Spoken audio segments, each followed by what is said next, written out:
Pessoal, boa noite a todos. Boa noite. A todos que estão aqui presentes no nosso centro, a todos que estão aí nos assistindo de casa. Antes de nós reiniciarmos o estudo do Livro dos Médiuns, fechemos os olhos, busquemos tranquilizar o nosso coração, pacificar a nossa mente, quase sempre tão atordoada, relaxando o corpo, e assim vamos buscar sentir as vibrações positivas que nos rodeiam. Vibrações essas que têm como fonte os nossos benfeitores espirituais, os nossos espíritos amigos, que aqui se encontram e que nos dão o necessário sustento enquanto permanecemos com o coração ligado na obra do Evangelho, na obra de Jesus. Esqueçamos por um pouco das agitações do mundo lá de fora. Que agora a nossa atenção seja voltada ao estudo de temas tão importantes para a nossa vida, de temas que se relacionam com o nosso bem-estar, que talvez sejam as respostas para as angústias e questionamentos que trazemos no nosso íntimo desde a muito. Sob os auspícios do alto, sob a proteção amorosa de Deus, damos por iniciada a reunião dessa noite. Fiquemos em paz, guardemos a paz, que assim seja. Bom, pessoal, vamos lá então continuar o estudo do Livro dos Médiuns. Nós estamos na parte referente à mediunidade de efeitos intelectuais ou mediunidade de efeitos inteligentes.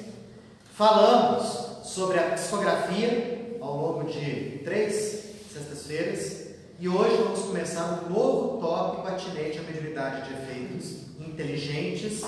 Vamos falar acerca da psicofonia ou qualidade dos médiuns falantes. Quando a gente pega o Livro dos Médiuns e abre lá no índice, nós não vemos muita coisa referente à psicofonia.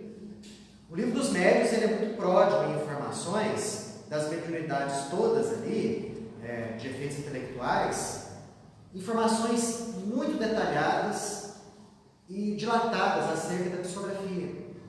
Quando a gente pega o capítulo 16 dos médiuns especiais, nós vemos ali que boa parte daquele capítulo fala a respeito do médium psicógrafo, das características dele e tudo mais.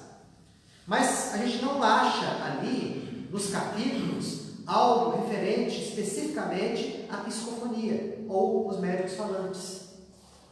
Talvez a única das poucas referências que lá existem, 2 ou 3 no máximo, a definição e a citação mais aprofundada e mais longa se encontra no capítulo 14 do Livro dos Médiuns. Capítulo esse intitulado Dos Médiuns, em que num único curto parágrafo, Kardec fala alguma coisa a respeito dos chamados médiuns falantes, ou médiuns de psicofonia. Ele, aliás, compara o médium falante com o médium audiente, que foi o tópico anterior, desse mesmo capítulo de número 14. Ele fala o seguinte: o médium audiente é aquele médium que ouve a voz dos desencarnados e pode ou não passar aquilo que o desencarnado está falando para os outros indivíduos. Por exemplo, se eu fosse um médium audiente, eu estaria ouvindo aqui algum espírito do meu lado falando alguma coisa. Vocês não, eu sim. E aí competir a mim falar ou não para vocês, repetir ou não para vocês aquilo que o espírito está falando. Médium audiente. Já o médium de psicofonia ou médium falante, o desencarnado, ele toma conta do aparelho vocal do médium. e da parte do cérebro responsável, né, pelo comando da fala. Então, há aí uma diferença. O espírito fala pela boca do médium. É diferente no caso daquele que ouve o espírito falar. Ainda nós vamos falar dos médiuns audientes ou clareaudientes, juntamente com os médiuns de vidência, médiuns videntes, já que normalmente quem é médium vidente é médium audiente. Não é regra geral, mas é muito comum isso acontecer.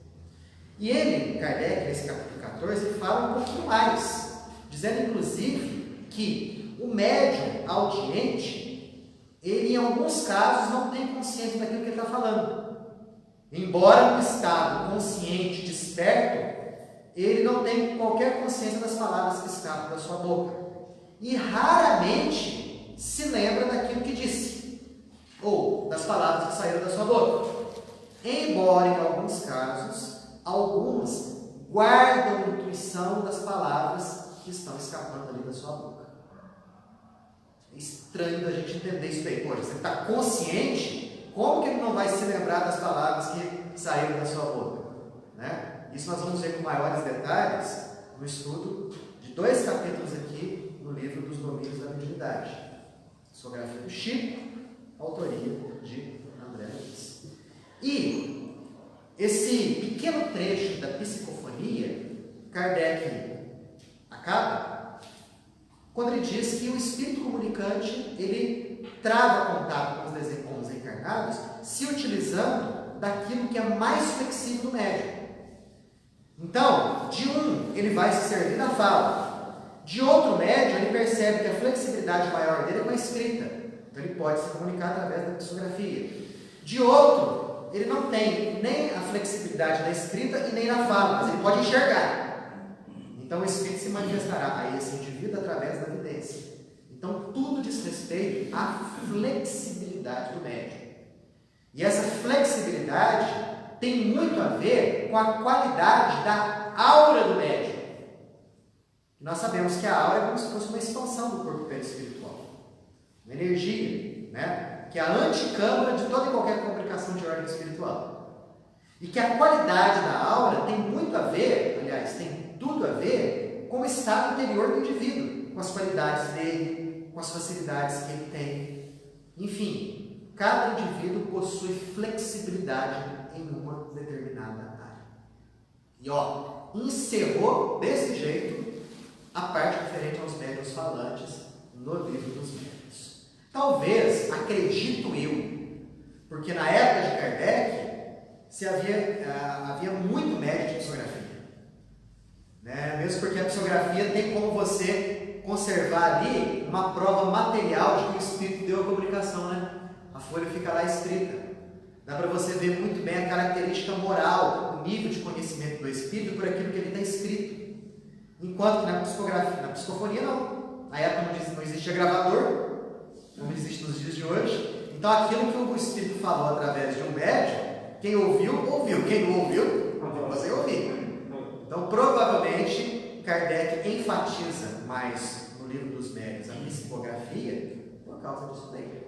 Né? Ele precisava, aliás, ter em mãos os textos psicografados, a fim de compará-los, a fim de verificar a necessária universalidade dos ensinos dos espíritos, a fim de ali tirar a base para a codificação espírita. Né? Mas outras obras surgiram no decorrer dos tempos, no decorrer das décadas, e nós temos uma aqui em mãos, como eu disse agora há pouco para vocês, o livro dos Domínios da Mediunidade. Nós temos 2 capítulos aqui interessantíssimos, que falam somente a respeito de psicofonia. O capítulo número 6, que fala da psicofonia consciente, e o capítulo de número 8, que fala a respeito da psicofonia inconsciente, também chamada de psicofonia sonambúlica. Mas antes da gente continuar, esse trechozinho do capítulo 14 do livro dos médiuns, que a gente acabou de comentar rapidamente aqui. Alguém tem alguma observação? Algum comentário? Tocando o barco então. Esse livro aqui, Os Domínios da Mediunidade, ele é ambientado onde? Praticamente no âmago de uma reunião mediúnica. Boa parte dos capítulos dele são atinentes a uma reunião mediúnica de um determinado centro espírita aqui na Terra, que não é comentado aqui no nome do centro espírita, em que André Luiz compareceu como aprendiz, tendo ao seu lado o instrutor Aulus. E Aulus ensina a André Luiz as minúcias ali do transe mediúnico, das comunicações de ordem mediúnica. É um livro fantástico. Quem deseja conhecer um pouco mais, de modo mais detalhado a respeito da mediunidade, esse livro é um excelente complemento do livro dos médiuns. Porque para você conhecer mesmo a mediunidade, você tem que estudar o livro dos médiuns. As demais obras, embora fantásticas, são obras que desdobram essa obra mestre aí da literatura espírita. Bom, então, no capítulo 6, a reunião mediúnica já estava em andamento. André Luiz estava ali junto com o mentor dele, Aulus ensinando tudo aquilo que estava acontecendo na reunião. De repente, André Luiz verifica a entrada no salão de um espírito dementado, um verdadeiro alienado mental, sendo escoltado ou trazido por 3 vigilantes do centro, por 3 guardas. E André Luiz nota que aquele indivíduo ali estava totalmente alienado da realidade do que estava acontecendo. Nem desencarnado ele sabia que estava. No entanto, já havia desencarnado há mais de 5 anos, segundo consta aqui no decorrer desse capítulo. E no capítulo seguinte também. Ele foi conduzido ao centro por aquelas 3 entidades, por aqueles 3 guardas. Ele nem sabia que estava sendo conduzido, nem sabia que estava indo para o centro espírita, muito menos que ia se comunicar através de um médium. Aliás, situação como essa, muito comum nas reuniões mediúnicas. Quem participa ou participou das reuniões mediúnicas sabe que boa parte das comunicações ali são de espíritos que não sabem que estão desencarnados. Olha só a falta de preparo para a vida espiritual da maioria da nossa sociedade, da maioria da nossa comunidade. A maioria não sabe que existe vida após a morte, né? E se pensa nisso daí, é simplesmente algo que será realmente que pode acontecer ou existe. Mais ou menos por aí. A morte, quando surpreende esses indivíduos, lança-os num turbilhão ali, como se fosse esse indivíduo um náufrago no meio da noite. É o caso desse sujeito aqui. O caso dele foi o seguinte, isso é contado até no capítulo número 7. Como é que ele desencarnou? Ele estava em casa, era carnaval. A mãezinha doente, com um problema cardíaco, pedindo para ele ficar em casa, né, porque ela estava com muito medo daquilo que estava acontecendo com ela, já estava pressentindo o desencarne próximo. E ele, doido pelo carnaval, balbucia algumas palavras para a mãezinha, abre a gaveta, pega o resto do dinheiro que ela tinha e vai para a noite, vai para a gandaia. Deixa a mãe lá sozinha, com problemas cardíacos. Pula 4 dias e 4 noites de carnaval. Pode acrescentar aí a quarta-feira de cinzas também, que também ele pulou a quarta-feira de cinzas. Quando ele volta para casa, né, todo exausto, sem energias, vampirizado por inúmeros desencarnados que se sintonizavam com ele, já encontra a mãe desencarnada, recolhida ali por mãos amigas. E ele, mal sabendo do que estava acontecendo, deita na banheira e liga o gás para poder aquecer a água. Só que ele estava tão exausto, tão cansado, e talvez tão alcoolizado, que acaba adormecendo. O que aconteceu? O gás acaba cadaverizando o corpo. Morreu desse jeito. Praticamente um suicídio consciente.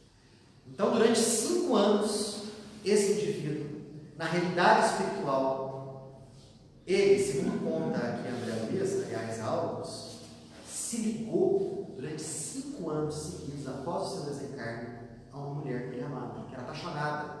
Ela apaixonada por ele e ele apaixonado por ela. Durante 5 anos, ele, como vampiro inconsciente, se ligando ao corpo físico dela, enxergava pelos seus olhos, ouvia pelos seus ouvidos, falava frequentemente pela sua boca e se nutria da comida que habitualmente ela ingeria. Vocês imaginaram um negócio desse? Um indivíduo durante 5 anos, profundamente agregado, fixado no seu corpo físico, falando através da sua boca, ouvindo, né, ouvidos, enxergando pelos seus olhos e se alimentando da sua comida. Qual que era o estado daquela mulher? Inúmeros desequilíbrios orgânicos, desnutrida, olha que coisa, e apresentando quadros de fobias que nada mais eram do que o reflexo da mente atormentada do obsessor. Ele era um obsessor, embora inconsciente, mas era a única forma que ele conseguia de se sentir um pouquinho melhor, ficar ali vampirizando as energias daquela mulher. E aliás, foi justamente aquela mulher que foi até o centro espírita, pediu ajuda para ela, não estava aguentando mais, ela não sabia o que estava acontecendo. E aí os 3 guardas trouxeram esse indivíduo para a reunião mediúnica. Se achegaram à mesa, vários médiuns sentados ali, à mesa. E a dona Eugênia, médium de psicofonia, foi a escolhida para dar a chamada passividade para que aquele espírito pudesse se manifestar. E olha como que foi o transe mediúnico dela. É aqui que é interessante. Por que eu escolhi esse capítulo? Porque ele mostra para a gente, com detalhes, como que se processa o transe mediúnico numa psicofonia consciente. O mentor da reunião se aproxima da dona Eugênia, a médium, começa a dar alguns passos na região do córtex cerebral dela e na região da garganta, da glote. E imediatamente a dona Eugênia se desdobra. Ela sai do corpo. Ela sai para onde? Vai para longe? Não. Ela se desdobra e fica ali, pertinho do corpo, apenas a alguns centímetros do corpo. E aí aquele indivíduo que era o obsessor, ajudado lá pelos mentores da casa, consegue se situar junto do corpo da médium que ela estava, porque a médium estava fora do próprio corpo. E André Luiz descreve que o obsessor amparado se justapõe ao organismo físico da médium. E André Luiz até descreve, se debruça sobre ele, assim como uma pessoa se debruça numa janela, né? Então vamos imaginar assim, é como se esse púlpito aqui fosse o corpo físico da médium, Eugênio, e eu fosse o obsessor, né? Então ele se achegou e se justapôs naquele corpo. Ele entrou? Não. Ele se justapôs. O que é justapor? Imagina você recortando uma figura e colando uma folha. É mais ou menos isso. A figura não entra dentro da folha, mas fica colado dentro. É esse o processo. A partir do momento em que o espírito se ligou dessa forma, André Luiz notou que alguns fios brilhantes começaram a partir da mente da dona Eugênia, desdobrada em espírito, se ligando ao cérebro da entidade comunicante. E aí, André Luiz percebeu que o espírito começou a ficar meio deslumbrado, porque ele estava se apossando momentaneamente das energias que não eram dele, eram do corpo da médium. E começou a enxergar, usando os olhos da médium, a ouvir, usando os ouvidos da médium, e a falar, usando a boca dela. Suspiros de alívio se desprenderam do tórax da médium. Era o início, o começo da comunicação mediúnica. E Alves explica para André Luiz, olha só, André, você está vendo que ele está se apossando momentaneamente do corpo dela. Porém, ele permanece controlado por ela. Estão vendo esses fios brilhantes? Está vendo esses fios brilhantes aqui, André? Saindo da mente do espírito desdobrado. Para o comunicante, é a corrente nervosa da médium. De antemão, antes do espírito falar qualquer coisa, a médium já sabe qual palavra ele pretende falar. E se for uma palavra inconveniente, uma palavra que possa ferir aquela reunião, uma palavra que possa promover desequilíbrios, ela pode cortar aquela palavra de ser pronunciada. Então ela fiscalizava aquela comunicação mediúnica nos seus mínimos detalhes. Inclusive, o próprio comunicante se queixava disso. No início da conversa ele falou assim: o que está acontecendo? É um tribunal isso daqui? Por que está todo mundo calado? Por que eu fui trazido aqui contra a minha vontade? Desse jeito. Que correntes é essas que me prendem? Na verdade não tinha corrente nenhuma. Na verdade essas correntes eram o controle mental da médium. Por quê? A médium naquele momento ela detinha um padrão moral vibratório superior ao espírito comunicante. E naturalmente, ela, superior, controlava aquele que era inferior. Então ele não podia fazer o que o bem que ele entendesse. Ele não podia falar o que o bem que ele entendesse.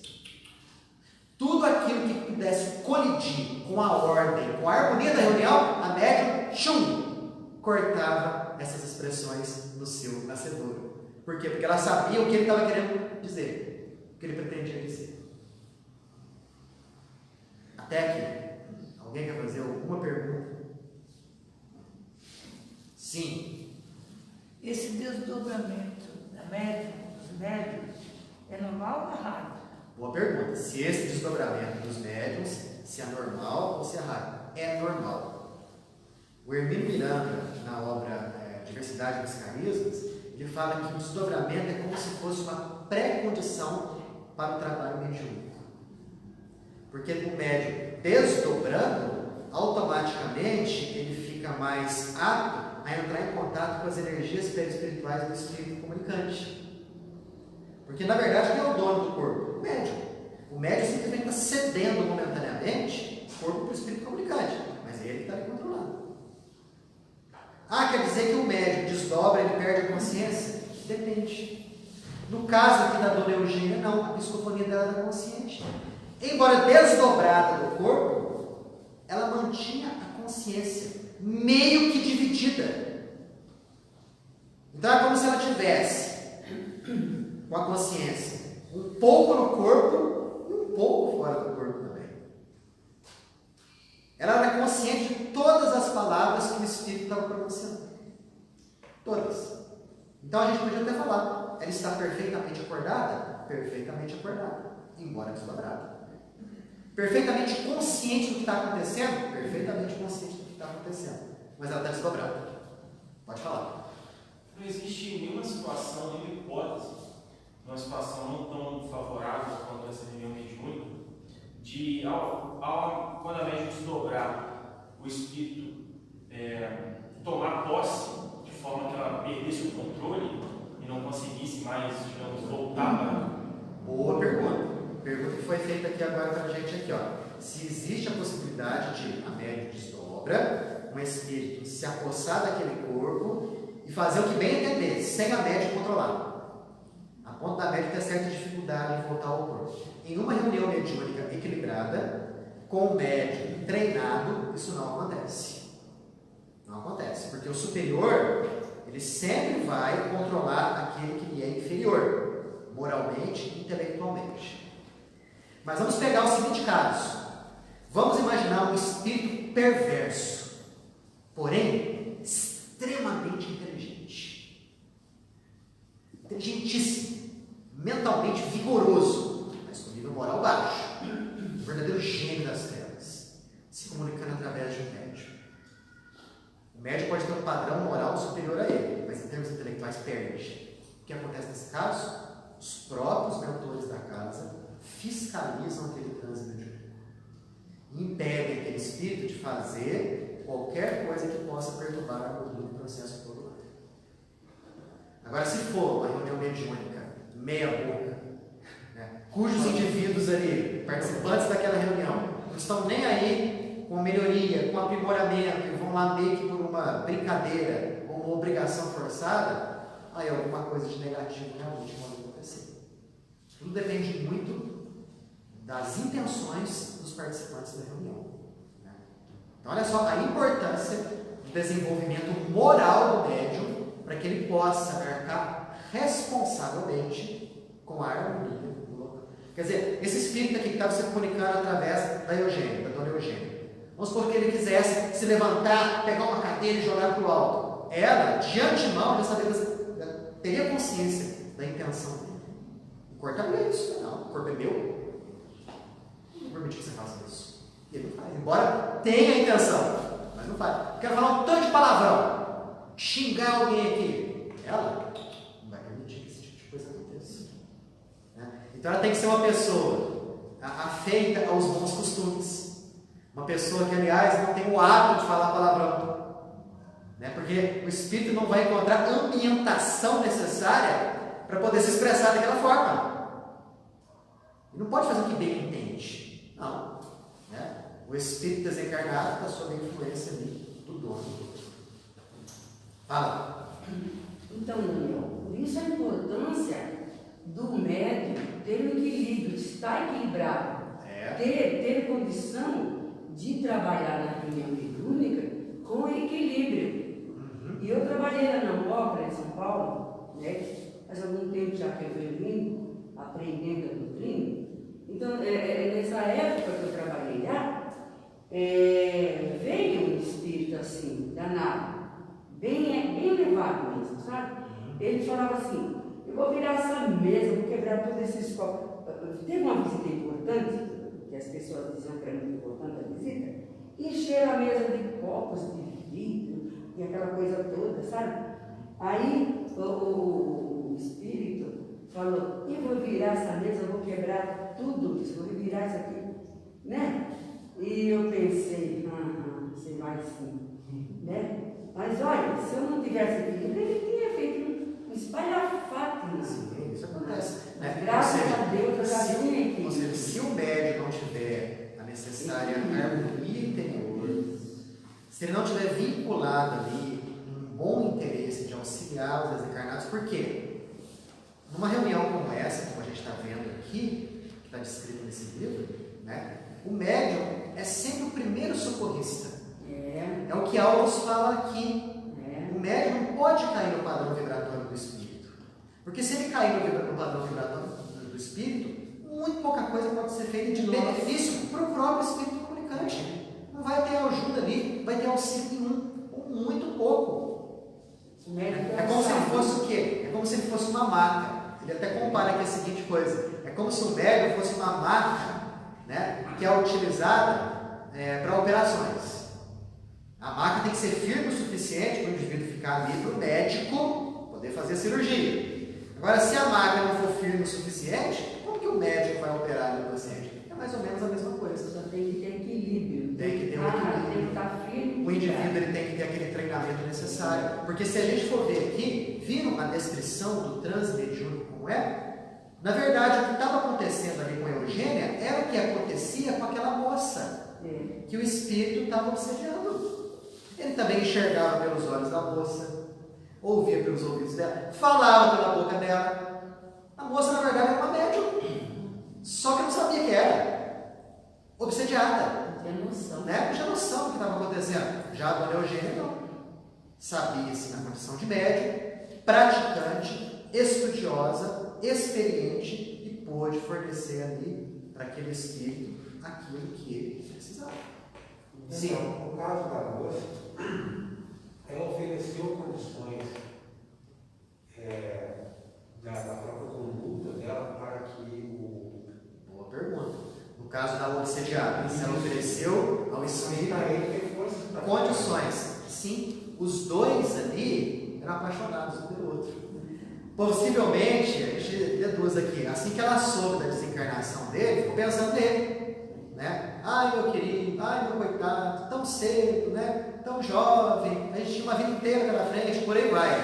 Né? Embora eu tivesse dedaiado as 4 noites do carnaval, não sei se com ela. Né? Mas assim, nesse processo já se estabeleceu uma sintonia entre eles. E ele, desarvorado pela desencarnação prematura, sem as mínimas credenciais para desencarnar, onde que ele achou um pouco mais de estabilidade? Junto dela. Sabe? Aquela lamentação dela, aquele choro, aquela revolta dela pelo desencarne do ser amado, funcionaram como uma verdadeira evocação. E ele, simplesmente se afixou a ela. Né? É o que popularmente o pessoal chama de encosto. É isso. É uma obsessão, um vampirismo, porém inconsciente. Vai se falar que ele queria ali, obsediar, prejudicar, né? Fazer ela ficar doente? Claro que não. Nem sabia que estava desencarnado. Né? Nem sabia que estava desencarnado. Vou popular imposto. Isso parece ser o tipo do caso que ele encostava nela quando estava encarnado, né? Ia lá para casa dela, encostava lá e ficava lá com ela. Talvez E ele ela já ficava, né? Desmontava lá e ela gostava daquele tipo de coisa. E foi a hora que ele desencarnou, foi lá, mesma coisa, né? De certo, é verdade, pode ser. Você Às vezes ele era um encosto encarnado. E permaneceu um encosto desencarnado. Vai saber, né? Vai saber. Daniel, eu acho que ela não sabia que ele tinha ido pro carnaval. Senão ela não tinha nem pensado nele, né? É. Pode ser, pode ser. Mas olha só, isso daí é uma psicofonia consciente. E André até pergunta, na verdade foi nem André que perguntou, foi Hilário. Estava ali acompanhando André Luiz, né? Mas escuta, Aulas. Ela está consciente, não está? Tá. Ela está ouvindo as palavras que estão saindo da sua própria boca, sim? Sim. Ela não pode estar em dúvida, não. Achar que aquela comunicação é dela? Pergunta pertinente, né? Ao passo que Aulas fala o seguinte, isso pode acontecer. Porém, não é o caso dela. Ela já é uma médium treinada e ela sabe muito bem que as ideias que estão acontecendo ali, que as sensações que ela está sentindo, não são dela. Porque já era treinada. Já tinha feito o desenvolvimento mediúnico para saber muito bem como agir numa situação como essa. Aí, Hilário volta a perguntar, mas escuta, e se por acaso ela duvidasse? E Aulas responde, se ela duvidasse, ela emitiria uma força meio que congelante, que iria paralisar a comunicação mediúnica e expulsar o espírito comunicante. A dúvida é energia congelante. Então, como se sabe, às vezes, do próprio médium, que é consciente, que aquela comunicação não é dele. Primeiro, aquela comunicação pode acontecer fora das suas ideias habituais. De repente, uma comunicação está acontecendo sobre assuntos que o médium não costuma pensar, na vida normal dele. Né? Ou são emitidos ali conhecimentos que o médium não tem. Ou o nível intelectual daquela comunicação supera muito o nível intelectual do médium. Ou é muito inferior ao nível intelectual do médium. Então basta ele analisar o que está acontecendo, que ele vai perceber muito bem aquilo que é daquilo que não é dele. Mas tudo isso é questão de treinamento, estudo constante. E principalmente, não estudo somente das obras, mas estudo de si mesmo, a fim de que o médium saiba muito bem quais são as suas reações psicológicas mais comuns, quais são as suas ideias mais comuns. Aí, quando invadir uma ideia estranha, fala, opa, peraí, isso não é meu, não penso assim, não acho dessa forma, não tenho essas sensações, ele começa a detectar aquilo que é dele daqui. Com isso se encerra o capítulo 6, Psicofonia Consciente. Sobre esse capítulo, dúvidas, perguntas, comentários? Senhor, Fala. eu imagino que essa situação ocorre muito com pessoas que gostam de se embriagar muito em bares. Outros saboreiam a bebida, outros aperitivos através dessas pobres criaturas que a gente comumente vê no ar. Sim, isso aí acontece com muita frequência. No livro Sexo e Destino, o André Luiz descreve uma situação como essa. Interessantíssimo. Ele vai na casa do indivíduo encarnado, o sujeito estava lá lendo o jornal. Naquela época não tinha celular, não tinha internet, nada disso, era jornal mesmo, né? O cara estava lá na poltrona lendo o jornal. Dois obsessores ali perto daquele sujeito. Um obsessor vira para o outro e fala o seguinte: eu queria tanto tomar uma dose de uísque. Aí ele sai, né? Se aproxima do indivíduo que estava lá encarnado lendo o jornal e começa a coçar a garganta dele. Vamos lá, meu cara, quero beber. O cara estava todo concentradão na leitura, de repente começa a surgir dele a ideia de, poxa, nada mal, né? Uma dosezinha de uísque agora. Aí ele fecha o jornal, levanta, imediatamente o obsessor, tchum, se cola aí. E André Luiz até fala: transe ali momentâneo era tão intenso que é como se fossem dois espíritos no único corpo. André até fala, como se fossem duas plantas no único vaso. O sujeito se levanta, vai até o barzinho dele, né, coloca lá a dose e toma. Né? Põe o copo lá, satisfeito, o espírito lá, satisfeito também, se descobre. Aí ele senta lá, pega o jornal. O outro obsessor, eu quero também. O que ele faz? Mesmo processo.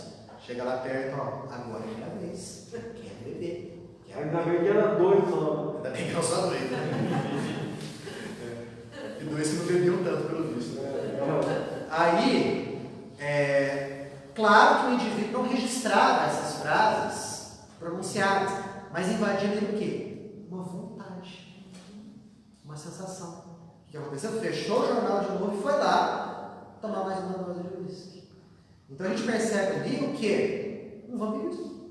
Né? E existia ali um entrosamento tão bom que bastava o obsessor jogar a sugestão para o indivíduo acolher e praticar. Aí eu pergunto para vocês, quantas vezes situações, não iguais talvez, mas análogas a essa, já aconteceram conosco? Não somente, talvez não somente no campo da bebida, mas outras coisas também. Quantas vezes te invade na cabeça a ideia de xinga aquele sujeito? Né? Fala que não é mesmo. Vai lá, cadê teu amor próprio? Seja ontem, né? Tem sangue de barata. E aí, de repente, você vai e faz. Por isso que os espíritos nos falaram lá no livro dos espíritos. Né? Os espíritos frequentemente, né, influenciam a sua conduta e frequentemente vos dirigem.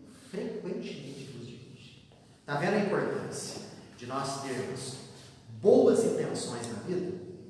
De nós nutrirmos bons objetivos e buscar alcançá-los? Porque com isso nós vamos lentamente nos afastando da faixa vibratória de influenciação negativa. E vamos atraindo uma faixa vibratória, nos sintonizando com energias superiores. A ideia básica é essa. Fala, Davi. Uma pergunta sobre a questão do transmediúnico, né? O assunto aí encerrou. Por exemplo, há 20 anos atrás, aqui nesse centro tinha uma reunião mediúnica aberta. Certo. E eram vários médiuns na mesa, padrão uma reunião mediúnica. E assim, eram manifestações bastante descontroladas, entendeu? Tinha grito, na mesa, o pau comia. É o nível da reunião que era baixo, todos os médios no mesmo nível, será talvez um grau de animismo? Olha, um grau de animismo ali, bem provável. Né? Podia existir ali manifestações mediúnicas autênticas? Sim, podia existir. Mas o médium que grita, e bate na mesa, e xinga e tudo mais, falta de educação mediúnica. Pura e simplesmente isso. E ainda mais, né? Porque lotava o salão, né? Isso, na segunda-feira era lotado. Lotava o salão. Isso daí nada mais é do que as pessoas, talvez algumas delas lá, sendo centro das atenções. Um show. Um verdadeiro show. Né? Com, de repente, aquele que está ali na plateia, um comentando para o outro, você viu o espírito que se comunicou? Ó, que velho potente. Eu acho que esse estava comigo, né? O outro lá fazendo uma gracinha, o outro lá dando uma risada. Quer dizer, que tipo de transe mediúnico que a gente está vendo ali? Embora as intenções, sei disso, fossem as melhores possíveis, o exercício da faculdade mediúnica ali deixava muito a desejar. Deixava.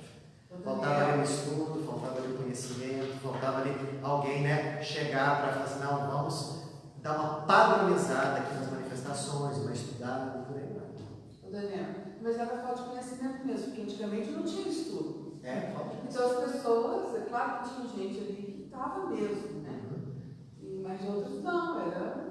Estou fazendo, vou fazer também. Vou fazer também. Mas Exato. era falta de conhecimento mesmo. Não tinha estudo antigamente. Por quê? A maioria dos centros espíritas, não vou falar todos, né? Mas boa parte dos centros espíritas começou desse jeito. Começou não pelo estudo, pelo aprimoramento, depois, né, pelo desenvolvimento mediúnico, depois abrir uma reunião mediúnica. Não, a maioria veio do quê? Ao invés de começar pela base, para depois fazer o telhado, começar pelo telhado. Primeiramente, a reunião mediúnica. Depois alguém foi lá, né? Talvez intuição, né, de algum mentor espiritual, vamos abrir um grupo de estudo. E em verdade foi assim que aconteceu em muitos centros espíritas por aí. Mas vamos lá, já está chegando ali na nossa hora, vamos passar para o capítulo 8, que é um outro tipo de psicofonia. Enquanto que na primeira era consciente, nessa é inconsciente, também chamada de psicofonia sonambúlica. Tá? É só para ficar registrado ali. Aquele espírito do capítulo anterior foi doutrinado, né? Saiu chorando, e o mentor espiritual da reunião lançou mão de um aparelho chamado condensador ectoplasma. André Luiz descreve como se fosse uma tela de 1 metro quadrado, sendo que nessa tela havia a condensação do ectoplasma dos participantes da reunião mediúnica, e naquela tela se refletia, através de sons e imagem, um verdadeiro filminho, tudo aquilo que estava passando pela mente do espírito comunicante. Né? Então aquela cena que eu descrevi para vocês, dele pegando o dinheiro da mãe, deixando a mãe cardíaca, ele morrendo e tudo mais ali no carnaval, aquela cena foi projetada naquele condensador ectoplasma, para o espírito poder assistir. Né? Aí ele fala, nossa, mas o que eu estou vendo aqui? Que tela que é essa? Que filme que é esse? É o filme da própria condição mental dele. São as próprias imagens a fluírem incessantemente do pensamento e que se plasmavam naquele aparelho condensador ectoplasma. Que, aliás, é o segundo aparelho que ele explica nessa obra. O primeiro é o psicoscópio, o segundo é o condensador ectoplasma. Daqui uns 300 anos, mais ou menos, isso vai ser inventado aqui, né, na Terra. Uns 300 anos. Logo, logo a gente chega lá. Bom, capítulo 8, psicofonia sonambúlica. Um outro espírito comunicante. Esse, terrível. André Luiz fala que ele veio, inclusive, escoltado por um espírito de uma condição evolutiva, e André Luiz descreve como se fosse um apóstolo. Mas o espírito que ia se comunicar, André Luiz fala que ele parecia um fidalgo dos tempos antigos, que era bem antiga, que tivesse sido retirado do subsolo naquele momento. Os miasmas e as energias escuras, viscosas e mal cheirosas estavam aderidas naquele corpo inteiro. Ele era cego, os olhos vidrados, né? Com uma expressão de frieza e maldade. Os próprios espíritos sofredores que estavam assistindo a reunião mediúnica naquele salão, quando viram aquele lá chegar, eles até se recuaram um pouquinho assim. Estava a impressão de medo que esse espírito causava. Detalhe, trazia um chicote na mão direita. Ele instalado naquele chicote. Nossa, não, mas existe chicote no mundo espiritual? A gente estou aqui no livro dos médicos, né? O espírito, até inconscientemente, ele plasma, usando a sua força mental, atuando nas energias do ambiente, o objeto que ele deseja. Então, imagine essa cena desse espírito chegando no salão para dar a comunicação. Historinha desse espírito. Desencarnou no final do século XVIII. Esse livro aqui, da década de 50. Então já fazia o quê? Pouco mais de 150 anos que aquele sujeito estava desencarnado. Não sabia que estava desencarnado. A sua mente ainda estava voltada a 150 anos atrás, num imenso latifúndio em que ele era o proprietário, fazendeiro proprietário, dono aí de uma quantidade imensa de escravos. Indivíduo mau, perverso. Tratava todos os escravos ali, ó. Raiva, a fé e fogo.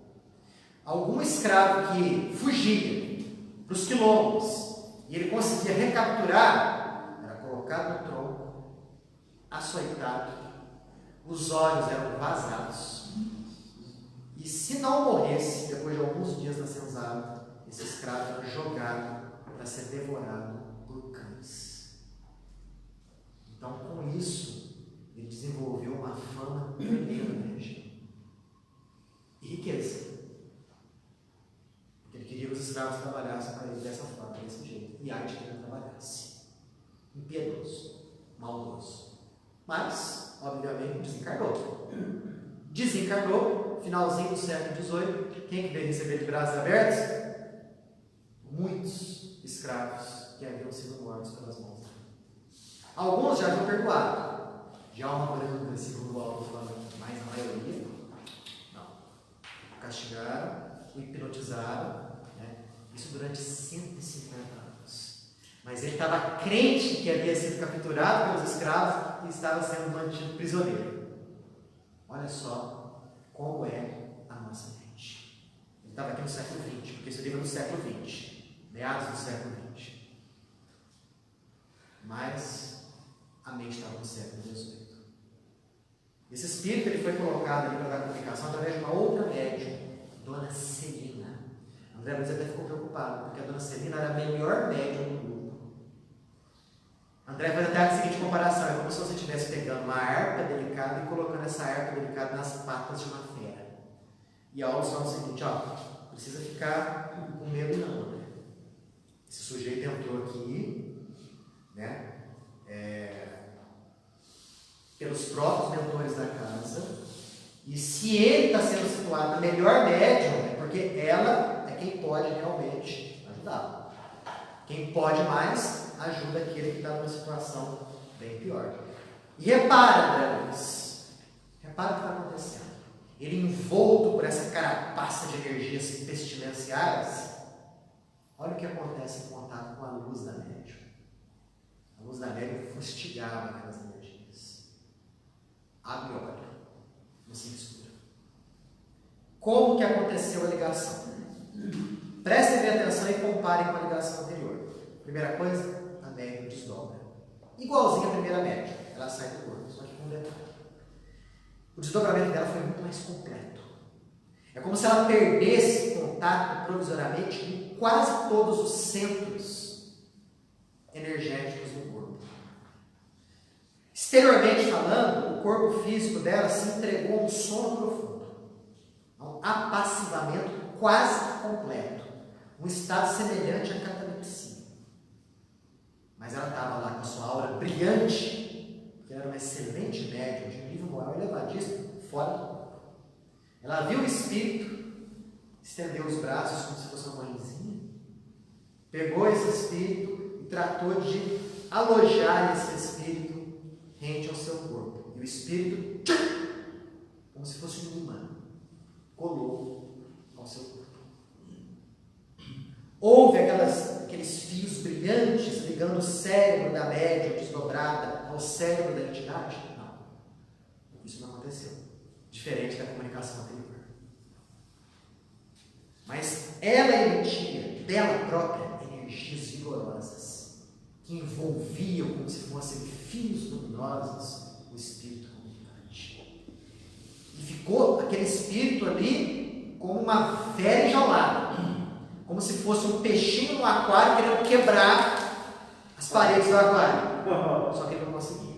Porque as energias negativas que ele enviava, de ódio, de raiva, se dissolviam ao contato daquela luz que a médium emanava. Ele continuou irritado, continuou nervoso, continuou agressivo, continuou revoltado, mas controlado. Ele começou a falar, mas ele não podia falar tudo aquilo. Ele tinha intenções de agredir, mas ele não agrediu ninguém. Teve ímpetos de xingar, não xingou ninguém. Por quê? Porque o controle da médium ali era intenso. Era alguém de nível moral superior controlando alguém de nível moral inferior. Um detalhe. Numa mediunidade como essa, psicofonia sonambúlica ou inconsciente, o espírito ele tem mais condições de manifestar sua personalidade. Ele está mais livre. Ele está mais livre porque ele não está sob o controle mental do médium, como no caso anterior, mas sob o controle energético do médium. Tanto que esse espírito aqui desfilou de início o seu próprio nome. Como se fosse para falar com os indivíduos aqui, ó, eu sou importante, viu? Sabe aquela carteirada, né? Sabe com quem você está falando? Mais ou menos isso. Né? Eu sou José Maria, e aí enfileirou um monte de nome, né? É um sujeito nobre. Começou a falar da Revolução Francesa. Revolução Francesa. Em 1789, foi mais ou menos nessa época que ele desencarnou. Você não imagina, né? Essa revolução dos franceses não vai chegar aqui no Brasil. Os nobres têm o seu privilégio dado pelos reis, que são os preferidos de Deus. Escravo é escravo, senhor é senhor. E foi. Olha só, a mente dele ligada a situações que ocorreram há 150 anos atrás, mas para ele era atual. Para ele era presente. E André Luiz e o companheiro dele lá, o Lário, né? Alves. Qual que era mesmo? Esqueci. Lário, né? Começaram a fazer perguntas, né, pro Alves. Né? E aí, olha só essa psicofonia. É diferente do anterior? É diferente do anterior. Na primeira, a médium controla bem a comunicação mediúnica. Na segunda, a médium deixa ele mais livre. São transes diferentes. E Lário até fala o seguinte para Alves: nossa, mas é até perigoso isso daí.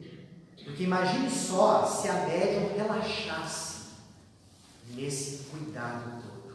O espírito poderia se apossar do corpo da médium, e aí que você me perguntou, podia causar dificuldades, podia causar estragos, descambando o verdadeiro processo de possessão espiritual. Nossa, existe possessão espiritual? Existe. Existem situações em que o espírito pode realmente entrar no corpo do médium e fazer daquele corpo uma morada mais ou menos prolongada? Existe. Pode. Já ouviram falar do transtorno de personalidade múltipla? Em que o indivíduo apresenta várias personalidades? Possessão espiritual. Tem vários casos aí de possessão espiritual. Vários livros escritos. O Hermínio Miranda cita nesse livro Diversidade dos Carismas, que aliás eu recomendo para todo mundo ler, o caso do indivíduo chamado, eu não lembro bem o primeiro nome dele, mas o sobrenome é Hawkstorm. O título do livro é The Five of Me, ou seja, os 5 de mim. Sabe o que aconteceu nesse sujeito, que era norte-americano? Aos 3 anos de idade, ele sofreu uma queda, né? Quando ele voltou assim, já não era ele mais. Foi desalojado do corpo com 3 anos de idade. Voltou para o próprio corpo com 46 anos. 43 anos. Nesse período de 43 anos que ele teve fora do próprio corpo, 4 entidades espirituais se apossaram do seu corpo sucessivamente. Foi até interessante que quando ele acordou para o próprio corpo, ele olhou para o lado de uma mulher e algumas crianças. Ele não reconheceu a mulher e os filhos. Porque quem se casou não foi ele. Quem se casou foi um espírito que havia se apossado do corpo dele. Então aí a gente percebe o quadro de possessão espiritual. Né? Como muitas situações que acontecem por aí, devido a esse transtorno. Né? Porque o espírito ele fica bem mais livre. Se o médium ali não tiver um nível moral evolutivo superior, o espírito toma conta. Daí a importância do preparo, do cuidado, para que esse tipo de situação não aconteça. Um detalhe, foi perguntado, mas ela vai conseguir se lembrar das palavras que o espírito está falando? Aí Alves responde, dificilmente. A não ser que ela faça muita força para se lembrar daquilo que está sendo dito. Porque aquelas palavras não estão passando pela mente dela. Aquelas palavras estão passando diretamente pelo cérebro físico dela e saindo pela boca. Por isso que num transe desse, quando o médium volta e toma conta do próprio corpo de novo, você pergunta, nossa, que comunicação legal, né? O que você sentiu? Lembra daquilo que ele falou? Ela falou, não lembro. Realmente não vai se lembrar. Não vai se lembrar porque a comunicação passou pelo cérebro físico dela, não pela mente espiritual dela. É o que acontece com o sujeito que é sonâmbulo. Comum. Nossa, mas você viu? Você ficou sonâmbulo ontem. Você levantou e foi varrer a casa. Eu fiz isso? De jeito nenhum. Claro. Ele foi varrer a casa. Né? Estava fora do corpo. Possivelmente alguém se apossou do corpo dele e foi varrer a casa. Aquela informação, aquelas atitudes passaram pelo cérebro e pelo corpo físico. Enquanto o corpo espiritual estava ali do lado. Sabe-se lá fazendo o quê? Hipnotizado? Né? Manietado? Você sabe. Viram? 2 tipos diferentes de psicofonia. Consciente e inconsciente. Sobre isso aqui. Dúvidas? Perguntas? Ou observações? Daniel, tem um filme no Netflix que dá para ter uma ideia de como essa obsessão por vários espíritos. Que no filme não comenta esse detalhe. O nome do filme é Fragmentado. Fragmentado. O sujeito tem personalidades múltiplas. Eu vou falar desse filme, eu nunca assisti não, mas dizem que é muito bom. Compensa assistir? É interessante. Para a gente que tem essa visão, a gente sabe o que está acontecendo, né? Porque o filme trata o sujeito como um louco, entre aspas. Mas ele era tão inteligente e ardiloso que é impossível isso. E a diferença de personalidade é abissal. Exato. Aí é por aí que se vê que são espíritos diferentes. Né? Um psicólogo, um psiquiatra, um pouco mais atento, um pouco mais afeito à realidade espiritual, detecta isso com facilidade. Porque são trejeitos diferentes, posturas diferentes, palavras diferentes, modos de dizer diferentes, predileções diferentes. Porque é um ser diferente. Um ser humano diferente. Está ali se apostando momentaneamente de um corpo que não é dele. No livro Condomínio Espiritual, o Hermínio Miranda cita vários casos de transtorno de personalidade múltipla.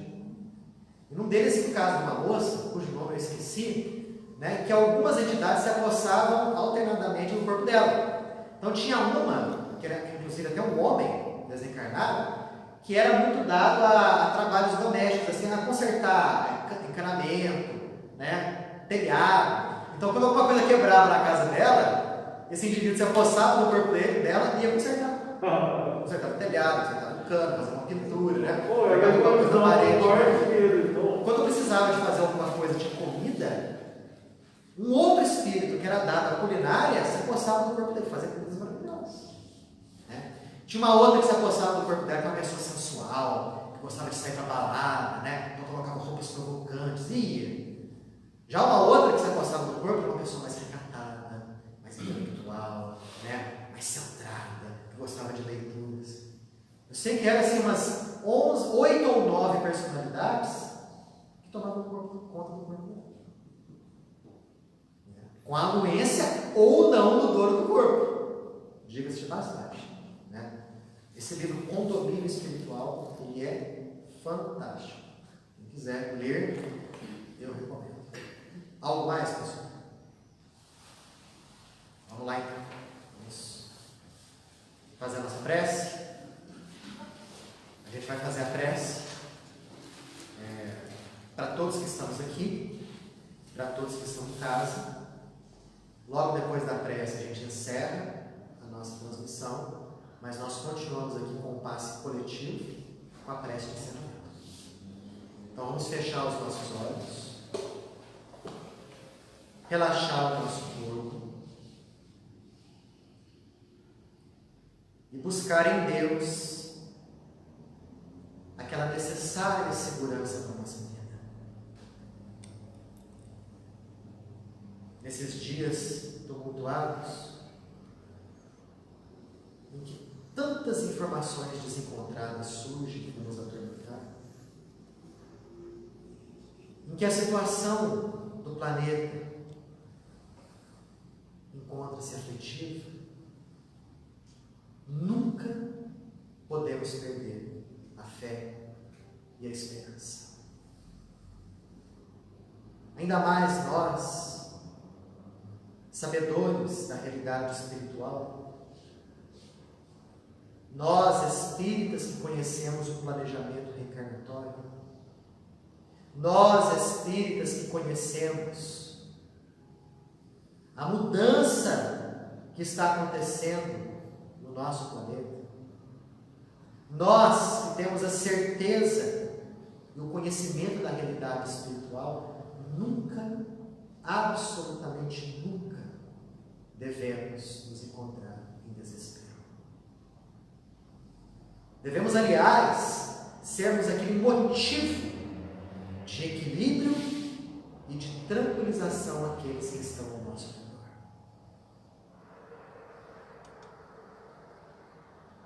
É lógico que às vezes baqueamos, Às vezes caímos numa faixa vibratória de maior desespero. Mas é sempre importante nós voltarmos à posição inicial de equilíbrio.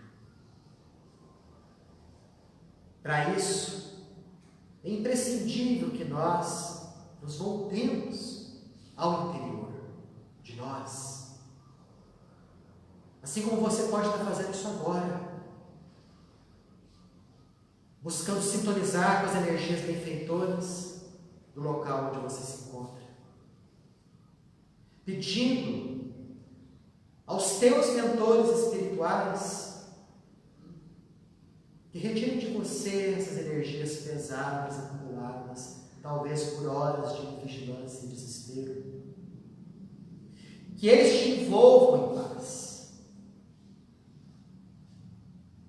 Que a água da sua casa, assim como a água aqui do centro, que irá daqui a pouco ser ofertada a nós, possa ser devidamente magnetizada, retendo em si os princípios adequados e necessários ao teu equilíbrio orgânico e psicológico. Imagine a sua casa sendo envolvida num turbilhão energético superior. Busquemos envolver os nossos familiares que estão próximos ou longe de nós com essas mesmas energias. Imagine um campo de forças sendo construído como uma verdadeira redoma energética em volta da sua casa. E assim que seu lar seja uma fonte de tranquilidade, de reenergização e de harmonia. Paz a todos.